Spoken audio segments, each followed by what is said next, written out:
네, 오늘도 수행평가에 들어가는 단원 세 번째 시간 나가도록 할 건데요. 여러분들 꼭 잘 듣고요. 이해해 주시길 바랍니다. 우리가 지난 시간까지요. 인간 중심주의랑 동물 중심주의에 대해서 알아봤던 거 기억나시죠? 오늘은요. 생명 중심주의에 대해서 한번 알아보도록 하겠습니다. 자, 그러면 생명 중심주의란 무엇이냐? 커다란 특징을 살펴볼게요.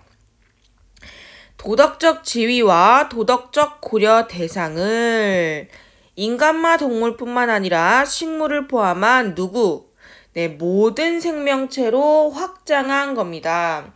우리요, 인간 중심주의 한번 먼저 살펴볼까요? 인간 중심주의 배웠을 때 인간 중심주의에게 있어서 도덕적 지위와 도덕적 고려 대상은 누구였죠? 네, 맞아요. 인간이었습니다.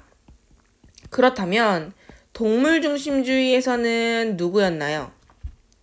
네, 인간뿐만 아니라 동물까지도 도덕적 고려의 대상으로 포함을 시켰었죠.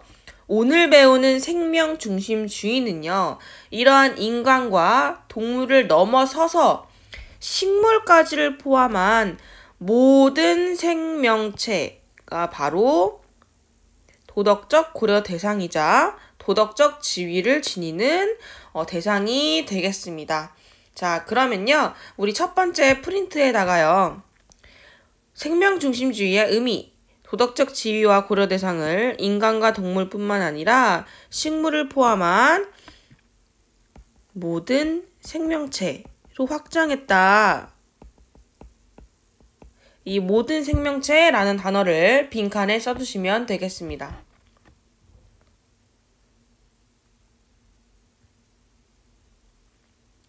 네, 그래서요. 생명을 가진 모든 존재, 모든 생명체를요.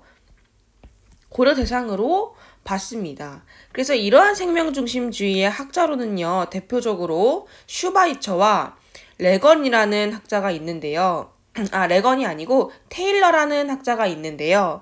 이러한 학자를 오늘 한번 알아보도록 하겠습니다. 자, 그러면 먼저 슈바이처라는 사람에 대해서 한번 알아보도록 할게요. 여러분, 슈바이처에 대해서는 굉장히 많이 들어봤을 거예요. 이 슈바이처라는 사람은요. 60여간 아프리카에서 병들고 가난한 사람들을 위해 봉사했던 사람입니다. 그래서 여러분들이 아프리카에서 봉사하는 유명한 의사로서 슈바이처를 굉장히 많이 알았을 거라고 생각을 합니다. 그런데 이러한 슈바이처는요. 의사로서의 뿐만 아니라 어떤 생명중심주의자로서로 아주 유명하게 활동을 했던 사람입니다. 슈바이처가 말했던 어떤 핵심 원문을 살펴보면서 슈바이처의 사상을 한번 살펴볼게요. 자, 인간은 자기가 도울 수 있는 모든 생명체를 도와주고 어떤 생명체에도 해가 되는 행동을 하지 않을 때에만 진정으로 윤리적이 된다. 어떠한 단어를 강조하고 있나요? 네, 맞습니다. 우리가 앞에서 생명 중심주의의 커다란 특징을 살펴보면서 나왔던 단어, 모든 생명체라는 단어가 슈바이처에서도 등장을 하네요. 슈바이처는요, 생명을 가진 모든 생명체를 도와주고 이들에게 해를 끼치지 않는 것, 그럴 때만 도덕적이고 윤리적이 될 수 있다라고 주장을 했던 사람입니다. 인간은요, 이 생명 혹은 저 생명이 얼마나 값진 것을 묻지 않으며 그것이 나에게 얼마나 이익이 되는가를 묻지 않는다. 어떠한 생명이 더 중요하고 어떠한 것이 나에게 이익이 되는지는 중요하지 않다라는 거예요. 그냥 생명을 가지고 있다면 그것은 그 자체로서 거룩하고 생명을 가지고 있는 모든 존재라면 그냥 똑같이 도덕적으로 대우해 주어야 한다라고 주장을 했던 사상가입니다.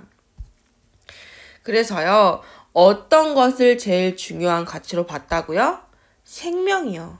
생명을 지상 최고의 가치로 정했고요.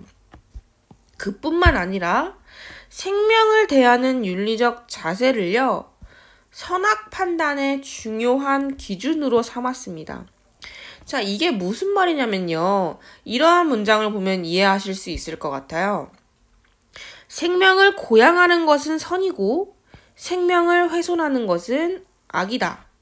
아, 생명을 고양하는 것과 같은 자세를 지닌다면 그것은 선이고 생명을 훼손하는 것과 같은 자세를 지닌다면 그것을 악이라고 봤구나 라는 겁니다.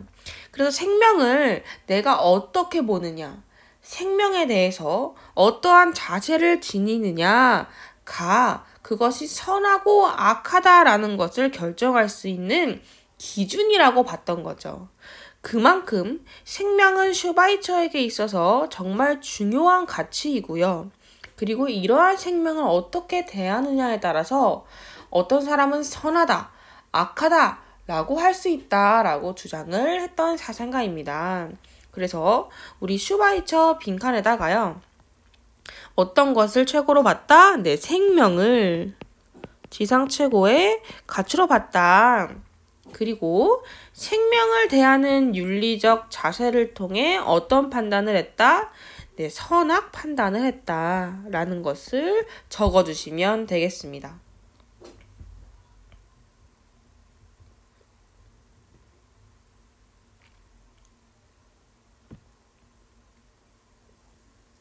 네, 그래서요, 슈바이처는요, 모든 생명은 살고자 하는 의지를 지니고 있다. 생명을 지니고 있으니까 당연히 살고자 하는 의지를 지니고 있겠죠. 그래서 생명은 그 자체로 신성하다라고 주장하면서요. 생명 외경을 강조했습니다. 여러분 이 외자는요. 두려울 외자예요. 이 경자는요. 공경경입니다. 그래서 생명 외경이라는 것은 생명을 두려워함과 동시에 공경한다라는 거예요. 그러니까 생명 그 자체를 굉장히 가볍고 만만한 것으로 보면 안 돼. 그 자체로 굉장히 두려운 것이고 또 우리가 공경해야 될 것이야 라고 강조하면서 생명 외경의 태도를 가져야 한다라는 생명 외경을 강조한 것을 볼 수 있겠습니다. 그래서 슈바이처 빈칸에다가 생명 외경을 강조했다 라는 단어를 써주시면 되겠습니다.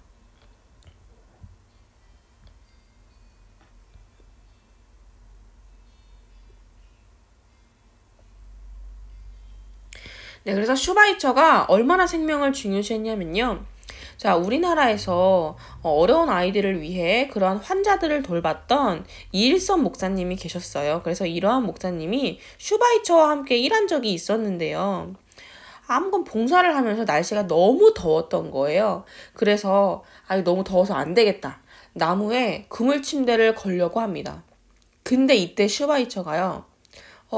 그 그물 침대 나무에 걸면 그 나무가 아플 거예요. 라고 한마디를 던집니다.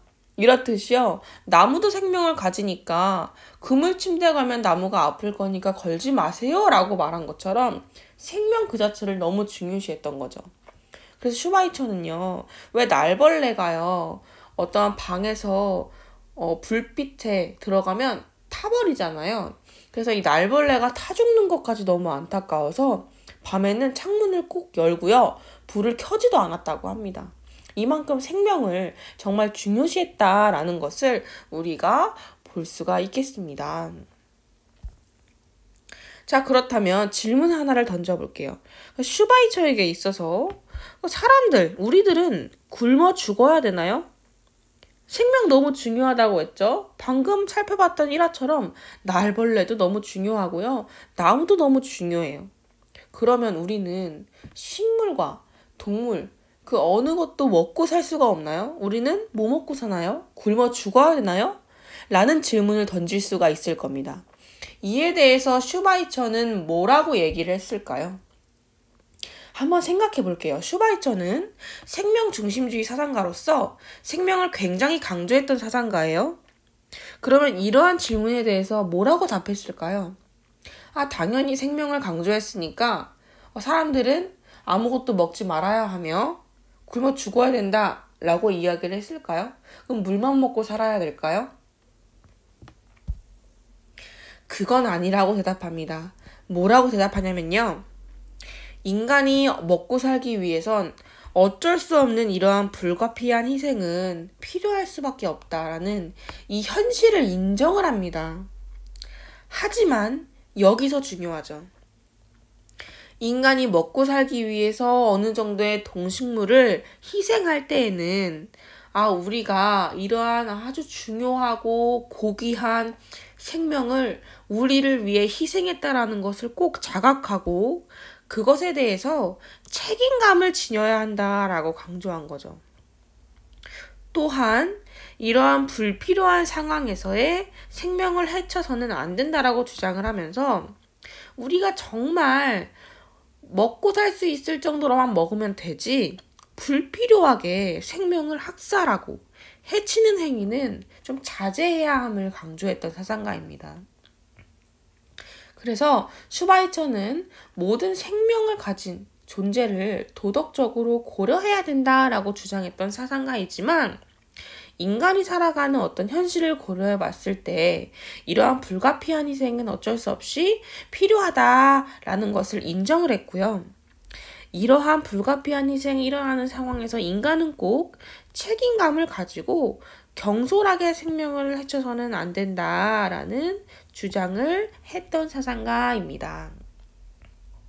그래서요, 이렇게 우리가 생명 중심주의의 가장 중요한 학자인 슈바이처에 대해서 먼저 알아봤는데요. 그럼 두 번째로는요, 테일러라는 사상가에 대해서 우리가 한번 알아보도록 하겠습니다. 자, 테일러라고 해서 중요한 키워드로 뭐라고 적혀 있나요? PPT에. 네, 목적론적 삶의 중심이라는 키워드가 적혀 있네요. 자, 목적론적 삶의 중심이 뭐지? 자, 테일러는요, 모든 생명체는 목적론적 삶의 중심이래요. 이게 무슨 말이냐? 모든 생명체가 나의 생존과 그리고 성장, 발전, 혹은 또 번식이라는 목적을 추구하는 목적 지향적인 존재라는 거예요. 그러니까 생명을 가진 생명체라면 내가 어떤 생존을 하고 성장을 하고 발전을 하고 번식을 하는 데 있어서 나만의 목적을 추구하는 존재라는 거죠. 그래서 어떤 목적론적인 삶의 주인공, 중심으로서 살아가는 존재다라고 주장을 한 겁니다. 모든 생명체, 인간뿐만 아니라 모든 다른 생명을 가진 존재들은 아무 생각 없이 사는 게 아니에요. 다 자기만의 목적과 선을 추구하면서 살아요. 그래서 이러한 목표 지향적이고 목적론적인 삶의 중심으로서 생명을 가지는 모든 생명체를 도덕적으로 우리는 고려해야 한다라고 주장을 했던 것이죠. 그래서 우리 빈칸에다가요. 모든 생명체를 어떤 것으로 봤다고요? 네, 목적론적 삶의 중심으로 봤다고요. 목적론적이라는 단어를 한번 적어봅시다.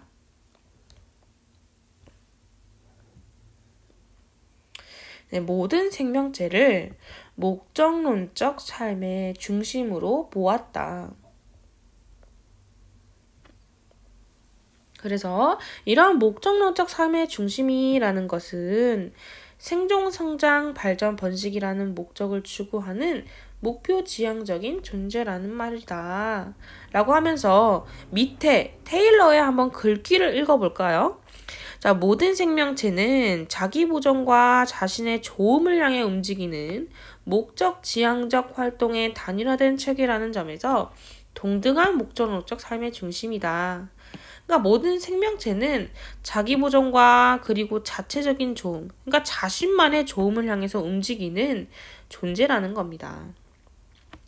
그래서요, 생명체가 목적론적 삶의 중심이라는 것은 자신의 생존의 유지와 종의 재생산, 그리고 환경에 대한 적응, 이러한 생명활동을 성공적으로 수행할 수 있게 해주는 경향성을 갖고 있다는 것이고, 이렇게 자신이 가진 목적을 추구하고 이를 실현하기 위해 노력하는 존재라는 겁니다.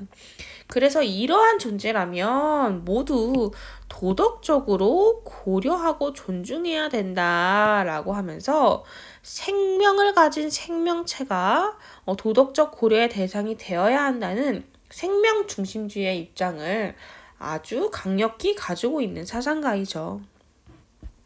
그래서요, 다 자신만의 고유한 성과 목적을 지니는 모든 생명체는 수단적인 가치가 아니에요. 그쵸? 우리가 수단적 가치라는 개념은 지난 시간과 지지난 시간에도 다뤄봤던 것 같아요. 그러니까 수단이 되는 가치. 예를 들어서 우리가 게임이라는 예를 들었던 거 기억나시나요? 게임. 게임이라는 거 여러분 왜 하시나요? 즐겁기 위해서요. 행복하기 위해서요. 그랬을 때 게임이라는 건 우리가 즐겁고 행복하기 위한 하나의 수단적인 가치를 지니는 겁니다. 그런데요, 반면에요, 내재적인 가치라는 건 그 자체로서의 가치를 지니는 거예요. 자, 행복이라는 거 살펴볼까요? 행복이라는 것은 우리가 왜 행복하길 원하나요? 라는 질문을 던졌을 때 여러분 대답할 수 있나요? 왜 행복하길 원해요, 여러분들은? 행복하고 싶으니까요. 이 대답밖에 나올 수가 없을 거예요. 그러니까 어떤 것의 수단이 되는 것이 아니라 그 자체로서의 가치, 그 자체로서의 내재적인 가치를 지닌 겁니다. 그래서요, 테일러도요, 모든 생명체는 그 각자의 고유의 성과 목적을 지니고 있고, 그렇기 때문에 어떤 수단이 되는 가치가 아니라 그 자체 자신의 목적을 지니고 살아가는 내재적인 가치를 지닌 존재다라고 이야기를 하는 겁니다. 우리 이러한 내재적인 가치 잠깐만 살펴보면 우리가 지난 시간에 동물 중심주의 하면서 이 내재적인 가치라는 단어가 어떠한 사상가에서 나왔는지 한번 복습해보고 넘어갈게요. 누구에게서 나왔는지 기억나시나요? 바로 레건입니다. 레건. 자, 레건이라는 학자는요, 동물 중심주의라는 학자예요. 그런데 동물을 왜 우리가 도덕적으로 고려해야 되냐? 라는 것을 물어봤을 때 뭐라고 주장하냐면요. 동물은 자신의 삶의 주체라고 주장합니다. 기억나시나요? 동물은요, 인간과 똑같이 어떠한 믿음과 욕구, 지각, 기억, 나의 복지에 대한 의식, 쾌락과 고통의 감정을 다 느낄 수 있어요. 그래서 자신의 삶의 주체가 되는 존재예요. 그렇기 때문에 자신의 삶의 주체가 될 수 있는 동물은 그 자체로 수단적 가치가 아니라 내재적인 가치를 지닌다라고 주장하면서 그래서 동물을 우리가 도덕적으로 고려해야 된다라는 이야기를 했었던 것 같아요. 네, 테일러도요. 이러한 내재적 가치를 하나의 도덕적 고려의 대상이 될 수 있는 근거로 봤는데요. 어떤 것 때문에 내재적 가치를 지닌다? 모든 동물들이 목적론적인 삶의 중심이라는 존재이기 때문에 내재적인 가치를 지닌다라고 볼 수 있겠네요. 그래서 우리가요, 지금 생명 중심주의의 두 학자를 살펴본 겁니다. 첫 번째 슈바이처, 두 번째 테일러예요. 슈바이처는요, 그 자체 생명 자체가 중요한 사람이니까 생명을 가진 존재자라면 우리가 도덕적으로 고려해야 된다라는 것을 강조했던 거고요. 테일러는요, 모든 생명체는 목적론적인 삶의 중심, 어떤 목표 지향적인 존재이기 때문에 내재적인 가치를 지니고 그렇기 때문에 도덕적으로 고려해야 된다 라고 봤던 거죠. 그래서 자, 테일러 두 번째 빈칸 적어볼까요? 자, 모든 생명체는 어떤 가치? 내재적 가치를 지닌다. 빈칸에 내재적이라는 단어를 적어봅시다.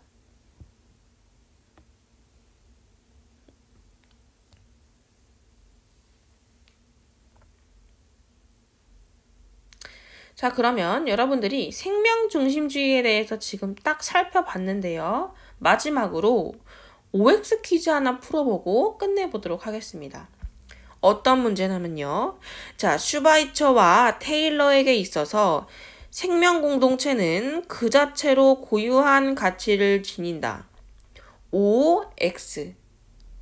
잠시 1분 동안 생각할 시간을 드리겠습니다.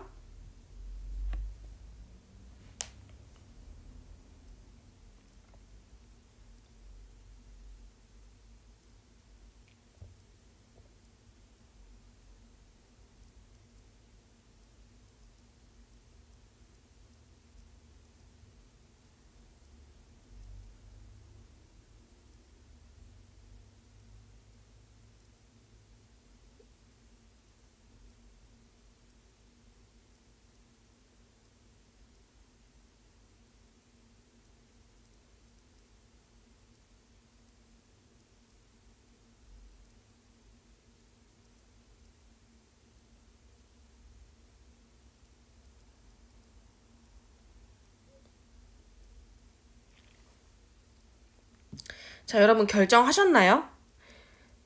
답은요, 바로 X입니다. 아마 이 문제에 대해서 O라고 한 친구들이 많았을 거라고 생각을 해요.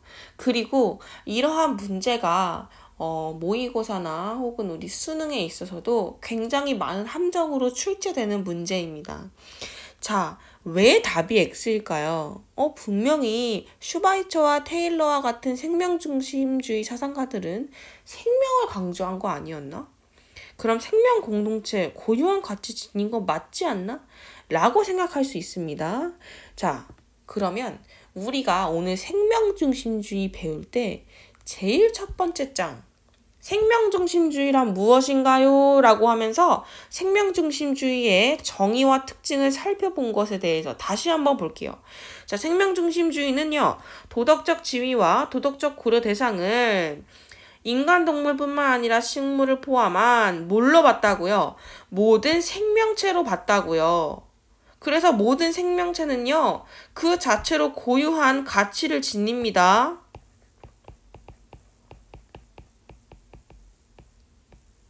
그렇지만요, 생명 공동체가 그 자체로 고유한 가치를 지니는 건 아닙니다. 굉장히 문제가 치사해 보이지만요, 굉장히 다른 의미예요, 여러분. 모든 생명체와요, 생명 공동체라는 말은요, 굉장히 다른 말입니다. 이 생명 중심주의 사상가들이 주장하는 생명체라는 것은요, 정말 하나하나 각각의 생명체예요. 나무, 꽃, 코끼리, 인간, 다 각각 하나하나의 생명체입니다. 슈바이처는 하나하나의 생명을 가진 생명체를 고려해야 한다라고 주장을 했고요. 테일러도요. 하나하나의 생명체는 모두 자신만의 목적을 지니기 때문에 고려해야 된다라고 봤던 거예요. 그런데요, 생명 공동체라는 것은요, 이러한 각각의 생명체들이 함께 영향을 주고받으면서 살아가는 하나의 공동체 틀을 의미하는 거예요. 이게 바로 생명 공동체입니다.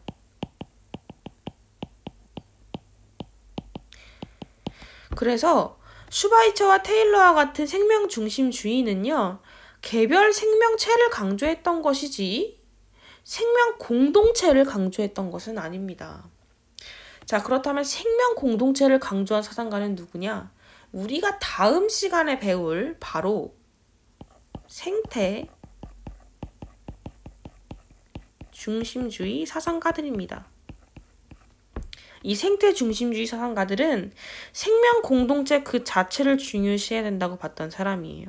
각각의 생명을 지닌 모든 생명체와 우리의 공동체 안에 존재하는 모든 땅과 하늘, 물 이런 것까지 다 합쳐서 그러한 생명 공동체가 조화를 이루고 서로 안전하게 어떤 생명을 유지하는 그런 하나의 조화, 공동체 이런 것들을 강조한 어떤 주의거든요. 그래서 우리가 다음 시간에는요, 이러한 생태 중심주의에 대해서 알아볼 거고요. 그래서 오늘 배운 생명 중심주의는 생명 공동체가 아니라 생명체 중시했다라는 것을 여러분들이 헷갈리지 않고 알아가시면 되겠습니다. 자, 그래서요, 선생님이 각 담임 선생님들한테 공지를 했던 사항이 있어요. 우리 원래 이번 주 월요일부터 주제 발표하기로 했었잖아요. 근데 선생님이 학교에 못 나가게 되면서 주제 발표 날짜를 바꿨던 거 혹시 공지 받으셨나요? 그래서 김경모라는 학생은 3월 22일에 발표고요. 김형민, 김세종이라는 학생은 3월 23일에 발표입니다. 각 담임 선생님들한테 들으셨죠? 잊지 마시고요. 꼭 다음 주에요. 네, 이러한 주제 발표 꼭 준비해 오시길 바랍니다. 여러분들 준비해 오지 않아도 정해진 15분은 그냥 앞에서 뭐라도 하셔야 된다고 했습니다. 자기가 정말 재미있는 이야기를 지어서 할 자신이 없으면요. 발표 준비를 어떻게라도 해오는 게 여러분들에게 더 좋을 겁니다. 자, 그렇다면요. 다음 주 주제 발표 시간에 볼 거고요. 자, 우리가 생태중심주의는요. 다음 주 금요일쯤에 마지막으로 나가고 그 다음 주 아마 금요일일 거예요. 4월 1일에 우리가 첫 번째 수행평가 볼 예정입니다. 계속 말했듯이 인간중심주의, 동물중심주의, 생명중심주의, 그리고 다음 주에 배울 생태중심주의까지 해서 이 4가지를 포괄해서요. 이러한 환경과 자연에 대한 윤리에 대해 논술형 시험을 볼 겁니다. 간단한 주관식도 있을 수 있는데 아마 거의 논술 서술형일 거예요. 아직 시험 문제를 다 내진 않았지만 논술 서술형으로 낼 예정이고요. 우리가 4월 1일에 볼 예정입니다. 선생님이 수업을 나가면서 말했던 부분 그리고 프린트에 나온 부분만 그냥 숙지하시면 충분히 쉽게 풀 수 있는 문제입니다. 정말 시험 문제 보면요. 아, 이거 충분히 풀 수 있겠다. 진짜 할만하다라고 느끼실 거예요. 그러니까 포기하지 마시고 그냥 우리가 수업 시간에 함께 나갔던 부분만 조금만 숙지해도 풀 수 있는 문제니까 여러분들 오늘 다 공부 열심히 해주셨으면 좋겠습니다. 자, 그러면 수업 마치고요. 다음 주 화요일 날 대면으로 뵙겠습니다.